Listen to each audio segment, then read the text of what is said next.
ನಮಸ್ಕಾರ. ಇಂದು ಮುಟ್ಟಿನ ನೈರ್ಮಲ್ಯದ ಬಗ್ಗೆ ಮಾತನಾಡೋಣ. ಪ್ರತಿಯೊಬ್ಬ ಮಹಿಳೆಯ ಆರೋಗ್ಯ ಮತ್ತು ಯೋಗಕ್ಷೇಮಕ್ಕೆ ಇದು ಅತ್ಯಗತ್ಯ.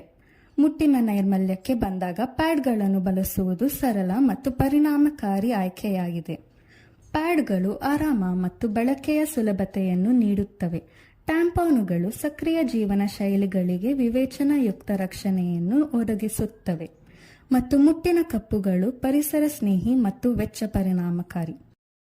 ಸೋರಿಕೆ ಮತ್ತು ಅಸ್ವಸ್ಥತೆಯನ್ನು ತಡೆಗಟ್ಟಲು ಪ್ರತಿ 4 ರಿಂದ 6 ಗಂಟೆಗಳಿಗೊಮ್ಮೆ ನಿಮ್ಮ ಉತ್ಪನ್ನವನ್ನು ಬದಲಾಯಿಸಲು ಮರೆಯದಿರಿ ಮತ್ತು ಅವುಗಳನ್ನು ವಿಲೇವಾರಿ ಮಾಡಲು ಸಮಯ ಬಂದಾಗ ಅವುಗಳನ್ನು ಸುರಕ್ಷಿತವಾಗಿ ಸುತ್ತಿ ಮತ್ತು ಅವುಗಳನ್ನು ಬಿನ್ನಲ್ಲಿ ವಿಲೇವಾರಿ ಮಾಡಿ. ಅಂತಿಮವಾಗಿ, ನೈರ್ಮಲ್ಯದ ಬಗ್ಗೆ ಮರೆಯಬೇಡಿ. ನಿಮ್ಮ ಉತ್ಪನ್ನವನ್ನು ಬದಲಿಸುವ ಮೊದಲು ಮತ್ತು ನಂತರ ನಿಮ್ಮ ಕೈಗಳನ್ನು ತೊಳೆಯಿರಿ ಮತ್ತು ಯಾವಾಗಲೂ ಸ್ವಚ್ಛ ಒಣ ಉಡುಪುಗಳನ್ನು ಬಳಸಿ. ಧನ್ಯವಾದಗಳು.